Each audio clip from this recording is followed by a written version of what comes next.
It was just another day, flipping through records on a trip to Detroit, searching for one of those great early electronic gems. It started simple enough. A classic 808 drum machine, a cool bass sequence, all wrapped up in lovely tape saturation. To get South Ferry, I'm conducting your man in blue, and I'll take care of you. The voice is playful but edgy, a New York accent from decades gone by. But before you know it, it hits you. I said, watch the closing doors. Oh, watch the closing doors. One of the greatest and catchiest mini choruses of whatever you call this genre. Watch the Closing Doors became my anthem. It was the song I blasted while wading through traffic. It was the hook I repeated involuntarily. Naturally, I checked the internet for more I.R.T. songs, but was disappointed to find only 3 listed, one of which couldn't even be heard online. I.R.T. wasn't streaming on Spotify or Apple Music. You could only hear them from these scratchy old vinyl rips on YouTube. And there certainly wasn't anything in the way of photos, videos, or even a band portrait. And that's when it dawned on me. Wait a second, I guess I'm kind of a music journalist. Maybe I can figure out who this band is. And here's the thing, even if you aren't immediately as obsessed with this track as I am, the story of I.R.T. and the incredible set of coincidences that brought this record into existence is so fascinating, so unlikely. I think you're going to enjoy this story either way. So let's just try a simple email.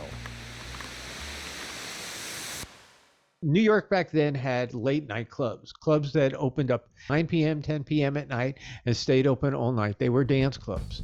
They're coming back, actually. Meet Randy Klein, one of 3 producers alongside Vicky Gervais and Raul Rodriguez, who made up the collective known as I.R.T.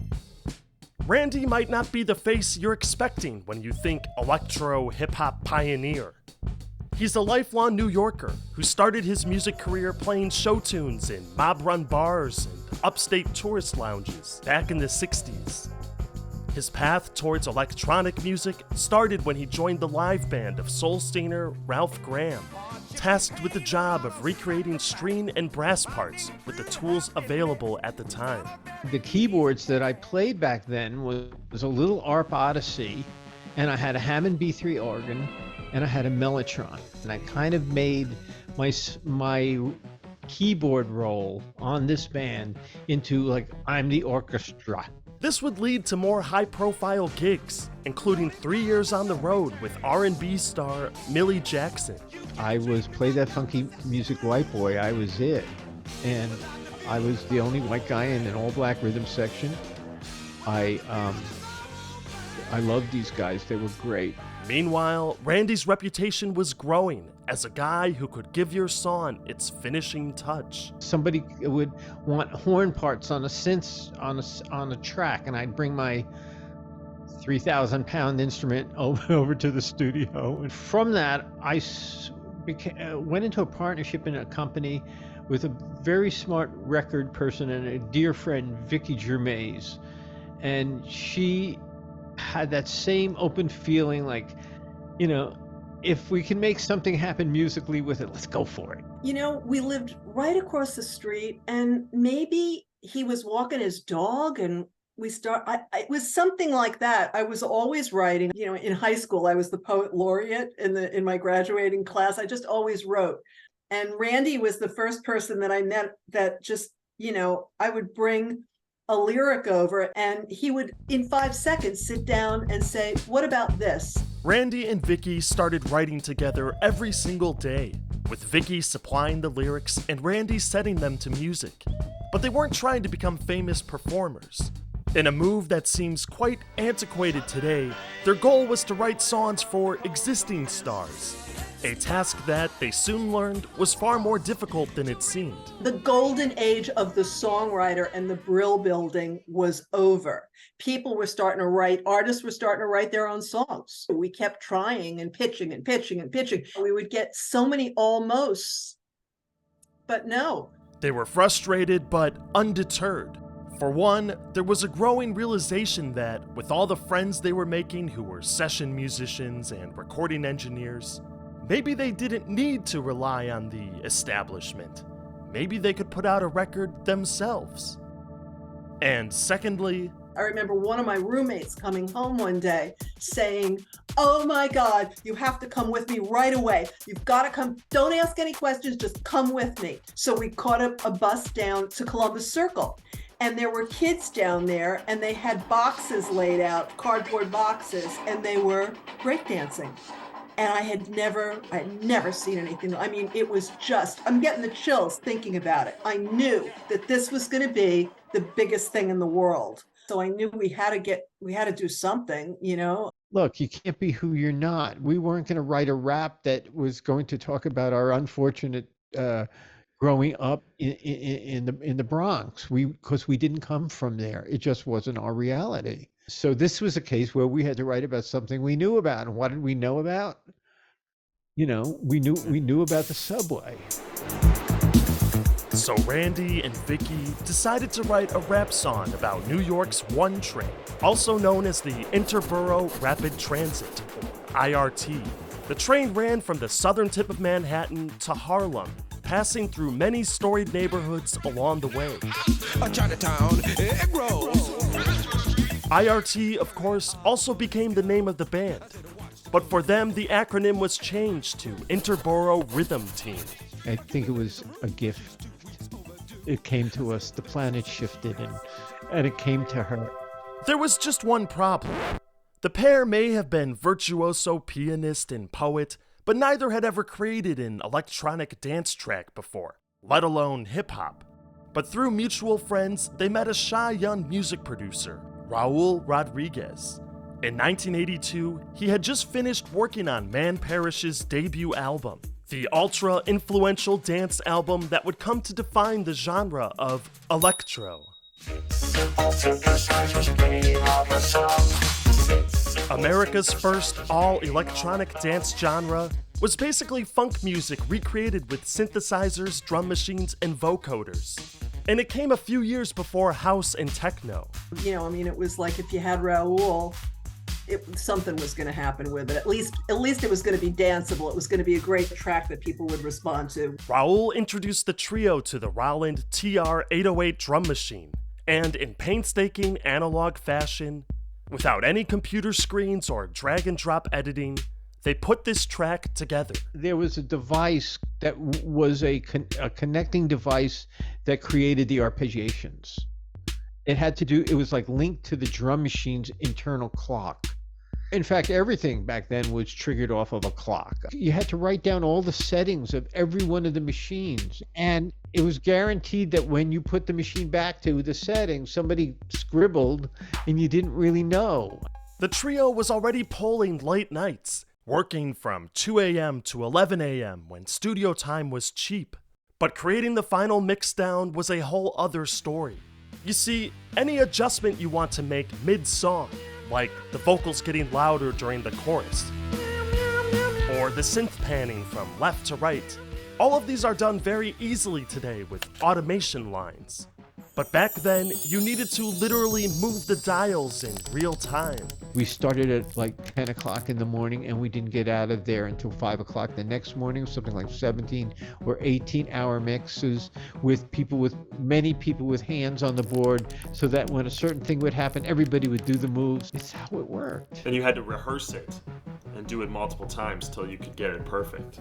Is that why it took so long? You're right. Wow. Yeah. So the track was finished. Now what? They never did have a record deal. It wasn't like they could set the music to footage of cars drifting and make it go viral on TikTok. But there was something of a lifeline. You get so much with the Frankie Crocker touch. After all, how can you lose with the stuff I use? Frankie Crocker on New York's WBLS was an influential DJ in the emerging dance and electronic scene. By sheer chance, Vicky's good friend was going to be in his apartment on a job installing a new sound system.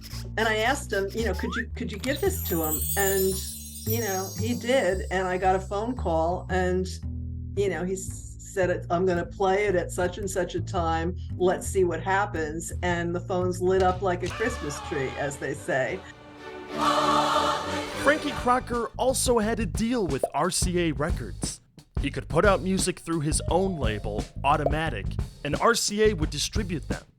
This was how I.R.T. suddenly found themselves signed to the same record label as Elvis. I.R.T. was about to go big. But wait a second. Who are these people? Now, in case you've been wondering, that isn't Randy's voice on Watch the Closing Doors. It isn't Raul's or Vicky's either. The studio we were working at was called 39th Street. It was right off of the bus station in Port Authority, which is a really seedy area. And we said, we're going to go downstairs and grab the first person we see, and that's going to be our lead singer. But this was not actually how I.R.T. found their vocalist. In fact, rapper Steve Sells couldn't have been more different. So we had to do the vocals, and I went to the Xerox store on 86th and Broadway, and I said, can I have 20 copies of this? And the kid, did it. And he's looking at it, and he said, what is this? And I said, it's a rap. And he said, I'm a rapper. I said, really? And he said, yeah.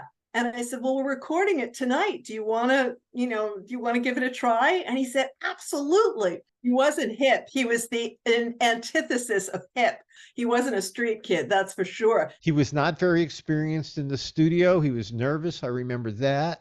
Steve walked in and Raul, I think, rolled his eyes because Steve just didn't seem like he was going to be able to pull this off, with any kind of authority and heaviness.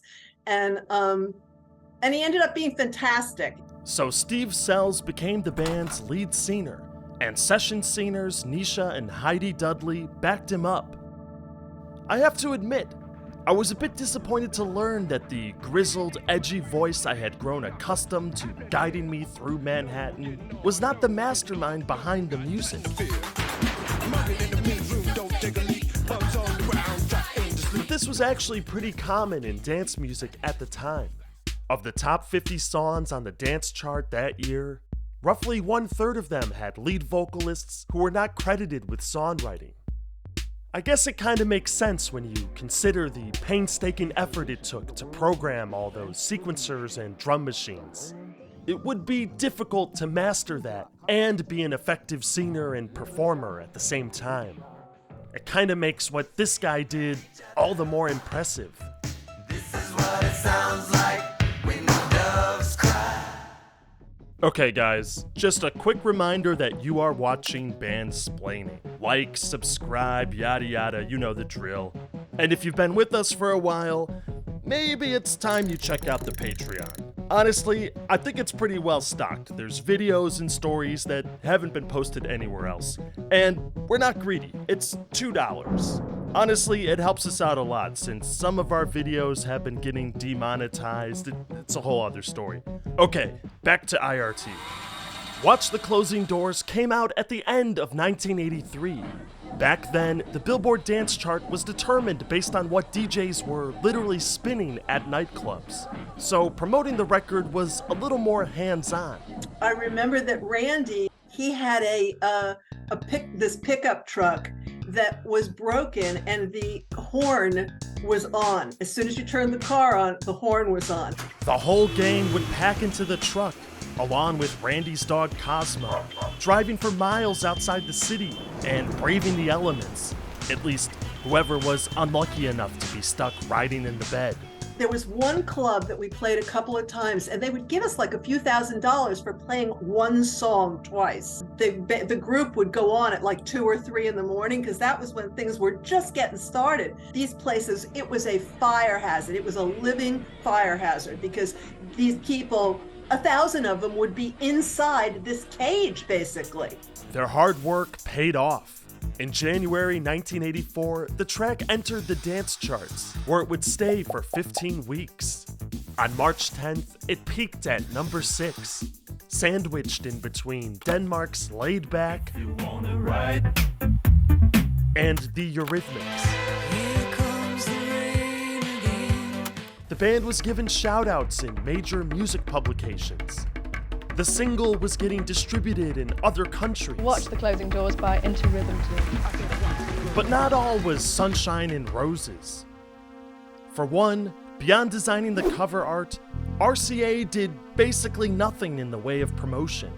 They left it up entirely for the band to figure out, who, meanwhile, were struggling to get paid anything from Frankie Crocker. I mean, his production company was the administrator, so every 5-cent check that we got had to go through him, and then he would pass it on to me. And that was a nightmare because we were making no money, and except for these gigs every once in a while. Nevertheless, I.R.T. went back into the studio to follow up their debut. In the same DIY fashion, with the help and generosity of friends, they released their next single, called Made in the USA. Made in the USA. Made in the USA. I have to admit, while this song has a lot of the same great analog charm, it also has a lot more of the cliches of 80s dance music. And this makes it a bit less exciting to me than Watch the Closing Doors. In mid-1985, they released a third single, When Bad Things Happen, a much more serious song and Randy's personal favorite. That woman on the pedestal who swore it was love until she got swept away by the dollar bill. Neither record charted as high as Watch the Closing Doors, and for a label that was already squeamish on electronic dance, that spelled the end of the partnership. I want to say it probably came down to funding. The deal with Automatic probably fell through with RCA because RCA was not making any money on it. So the money got spent and the project went away. And that happens sometimes. They said it was a local record, it was a novelty record, and that was the kiss of death. You never wanted to have a novelty record because they didn't put 5 cents into it. They just wouldn't do anything with it, you know? I.R.T. was over. The band parted ways with rapper Steve Sells, who, to my knowledge, was never again credited on a major release. In fact, there are no other traces of a rapper named Steve Sells on the internet, so my attempts to interview him were sadly in vain. Randy, Vicky, and Raul continued collaborating on projects here and there, following whatever silly or outrageous impulses came to mind. Every door has its day. Every door. But as the years went on, the three of them also began to go their separate ways. Vicky, who always had a day job at Atlantic Records, was soon rising in the company. In the mid-90s, she was promoted to Executive VP of Marketing, where she stayed until 2004. Randy has continued songwriting and recording, with his compositions being featured everywhere from the Metropolitan Opera to PBS. 60 seconds make a minute, 60 minutes make an hour, 24 hours in a day. Coincidentally, he just recently dipped his foot back into the electronic dance world with the single Chess Anyone?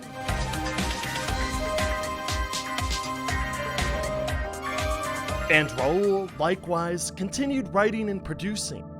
On his Discogs page, there are hundreds of releases where he is named in the credits, but they petered out in the 1990s. I mean, Raul was on countless records, and he was a very shy person.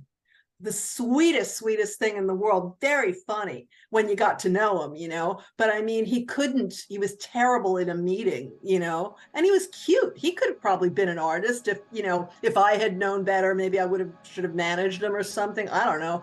But I mean, he ended up being an elevator operator in like an apartment building on the Upper West Side. You know, I didn't find that out until after he had died. And it just sucked, man. Raul, who in many ways was the visionary of the group, had struggled to achieve breakthrough success. At some point, he left the music business, and in 2012, he passed away. He could hip up any corny piece of crap, man. I mean, he was just fantastic. He really was. He should have just been, famous. It's a story we've grown all too accustomed to hearing. A pioneering vision met with tremendous serendipitous luck, met with cruel bad intentions and eventual disappointment.